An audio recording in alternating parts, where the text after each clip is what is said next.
Olivier Chanjou, bonjour. Bonjour. Ça y est, la gastro-entérite sévit.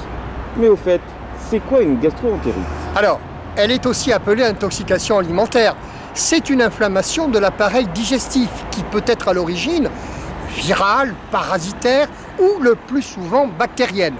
Elle est transmise par la consommation d'eau ou de nourriture contaminée par des bactéries. Peut-on y échapper?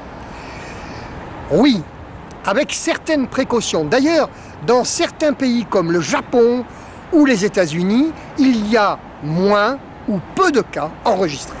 Ces nations, que font-elles de plus que nous pour éviter ces désagréments? Alors, par exemple, au soleil levant, on ne se serre pas la main, on se salue.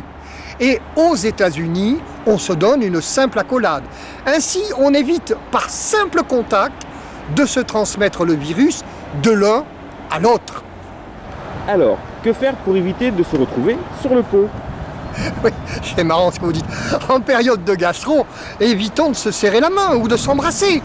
Dans cette situation, un simple salut de la main serait plus approprié. Des précautions à prendre dans le domaine de l'hygiène?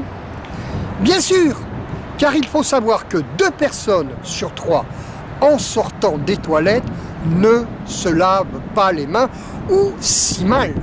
Ce comportement est aussi aggravé par le fait que nous portons en moyenne toutes les 2 heures nos mains à la bouche. Et hop, c'est parti, le virus se propage souvent ainsi. Les Français se laveraient-ils si mal les mains? En effet, il ne suffit pas de se bénir les mains avec de l'eau. Il faut bien les savonner en frottant entre les doigts, sur les ongles, au poignet, et enfin, il faut les rincer abondamment en les séchant avec insistance. Arrêtons de nous contaminer les uns les autres par simple contact. D'autres recommandations, monsieur Olivier Chanjou? Oui, car dans certaines périodes de gastro, nos mains sont plus exposées à la contamination. Alors, en plus d'un bon lavage des mains, pensez à une solution hydroalcoolique, surtout dans les lieux publics. Merci, monsieur le président. Ce fut un plaisir.